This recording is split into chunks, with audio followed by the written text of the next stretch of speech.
The Scottish Labour Party Manifesto of the Scottish Parliament election on the 5th of May 2016. This is the executive summary of our pledges. A Labour government will stop the cuts to public services. Because of the different fair decisions we will take on tax, we can make this anti-austerity pledge. With Labour, spending on public services in Scotland will increase in real terms. The new powers of the Scottish Parliament mean we can choose a different path from Tory austerity. There is nothing inevitable about cuts. Labour will stop the Tory cuts that are coming. Because we are using the powers of the Scottish Parliament, we can make our important anti-austerity pledge. We will ask some to pay a little bit more by setting the basic and higher rates of income tax just 1 pence higher than the rate set by George Osborne, and not giving better off people a tax cut. We can make this absolute guarantee though. Nobody earning less than $20,000 a year, including pensioners, will pay a single penny more than they do today. In fact, many people will be better off under our overall tax plans. Given the recent shock at revelations about how the rich and powerful have avoided tax for years, we believe it's time for the top 1% in society to pay their fair share. So Labour will reverse George Osborne's tax cut for the richest few and set a 50p top rate of tax for those earning over £150,000 a year. We will use this money to stop the cuts and invest in public services, and we will take a different approach towards those companies and individuals at the top who are avoiding paying their fair share. The council tax is unfair and out of date, so Labour will scrap it. We will introduce a fairer system which will mean 80% of households in Scotland will pay less than they do today. We will maintain all current exemptions, including those for pensioners, students and single people. The SNP have promised to scrap council tax in every election since 2003.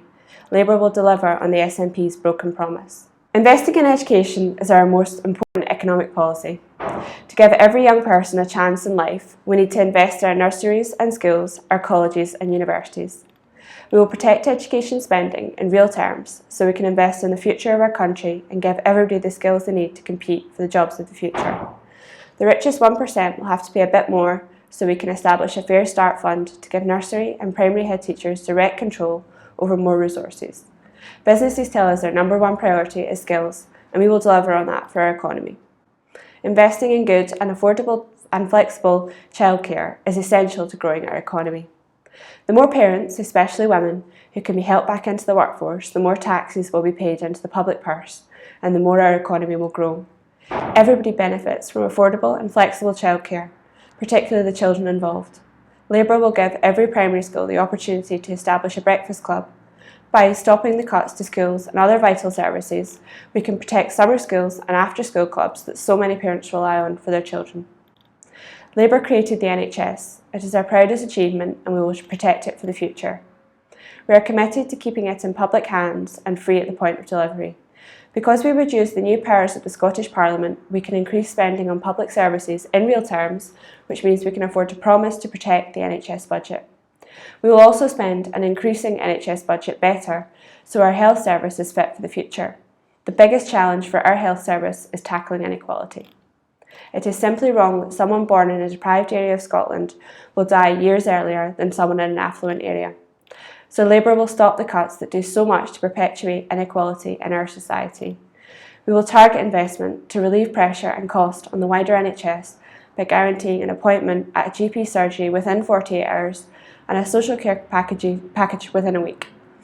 We will also cut cancer waiting times. For our economy to grow, we need to make Scotland an attractive place to do business. By investing in education, we will develop a skilled workforce ready to compete with the other nations of the world for the jobs of the future.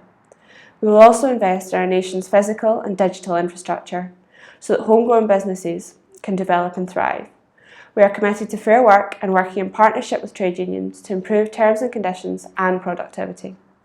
Our commitment to remain in both the UK and European unions, which are so important for our economy, provides the certainty business needs.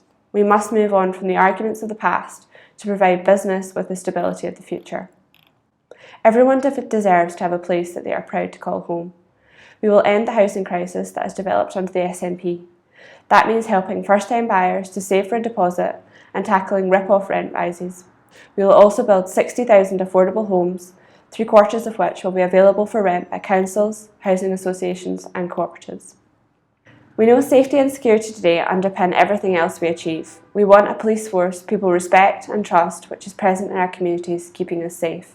Labour will implement the recommendations of the Pearson Review into policing in Scotland, including giving more power back to local communities.